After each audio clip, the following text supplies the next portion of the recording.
Fellow Nigerians, my name is Comrade Timi Frank.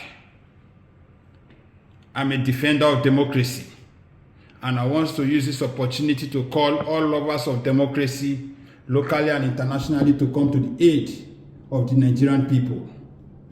The election that was held in Nigeria on the 25th of February practically has been the most fraudulent election since the existence of Nigeria.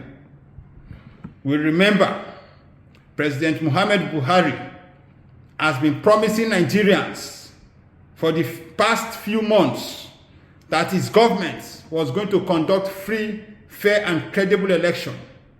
We remember President Buhari has been assuring the international community that the election in Nigeria was going to be free and fair. But suddenly, today we are mourning democracy in Nigeria. Today is a dark day of our democracy. Today is a sad day of our democracy. That what President Muhammad Buhari promised Nigerians is not what he's doing. That what President Muhammad Buhari promised the international community is not what he's doing.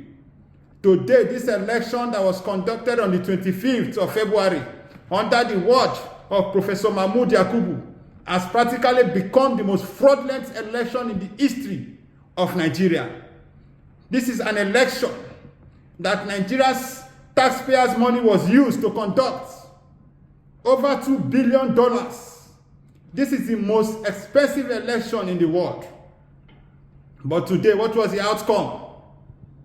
The outcome was the biggest disappointment, that the will of the people was not allowed to reflect in the ballots. What we saw was allocation of votes by the INEC, by the electoral body, to the ruling party. This is not what Nigerians voted for. Nigerians did not vote for continuation of APC. And I want to remind all Nigerians that what has transpired today in Nigeria, if we keep quiet as a people, we will regret to live this day. It's a dark day of our democracy. It's not all about Atiku Abubakar. It's not all about Peter Obi of the Labour Party. It's not all about Rabi Musa Konkoso. It's all about the Nigerian people. Our destiny must be given to us.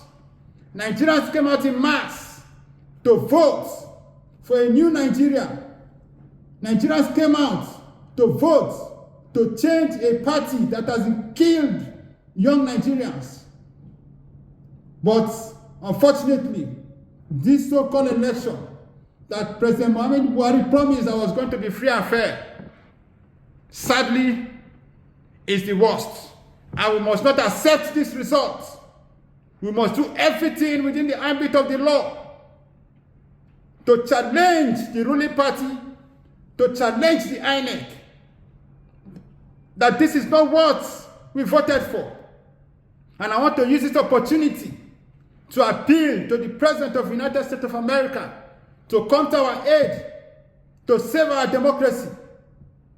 President Joe Biden, with all urgency, I use this medium to appeal to you, to reach out to you, to the American government, to do everything to call President Muhammad Buhari together, to order, to ensure that this election that has conducted on the 25th must not stand, because it does not reflect on the people of Nigeria, the wish of the people of Nigeria. I use this opportunity to call on the UK Prime Minister not to recognize this election result that is about to declare by the INEC. I use this opportunity to call on the EU, the European Union, to do same, and the United Nations. Nigerians, this is time for you to fight to defend democracy. Nigeria is the giant of Africa. Whatever Nigeria does, every other African continent, every other African country, we want to do same. And this is not a good legacy we're about to leave for Africans. And I want to remind you, President Buhari, that is going to go down in history as the worst president, not just in Nigeria, but the worst president in Africa, and the worst president that has conducted the most fraudulent election in Nigeria. If you allow this to stand, Nigerians cannot accept a man that has been accused allegedly for drug issue in the US. We cannot have a drug president in the Nigeria country. So I appeal to Nigerian people home and abroad to stand up for their rights, to defend democracy. This is the time we must stand to say no to imposition, no to impunity. Because as far as we are concerned, Professor Mahmoud Yakubu has sold the will of the people to the ruling party. Professor Mahmoud Yakubu did the same thing in 2019. When the PDP won, he closed his eye and declared President Buhari as president against the will of the people. In 2023 again, the same man has sold our mandate to the highest bidder in conniving with the security agencies. The imposed result on Nigerian people. A man today that they are about to declare as the president-elect of Nigeria, Bola Ahmed Tinubu, lost in Lagos State. Bola Ahmed Tinubu lost in his main origin Osun State. How come such kind of a man has won most part of the north? How come such kind of a man has gotten 25% requirement in the south and the southeast, where APC is not known? Nigerians must reject this result. We must not allow this result. We must do everything to defend democracy, and we must say no to impunity and no to imposition. Thank you very much, and God bless you.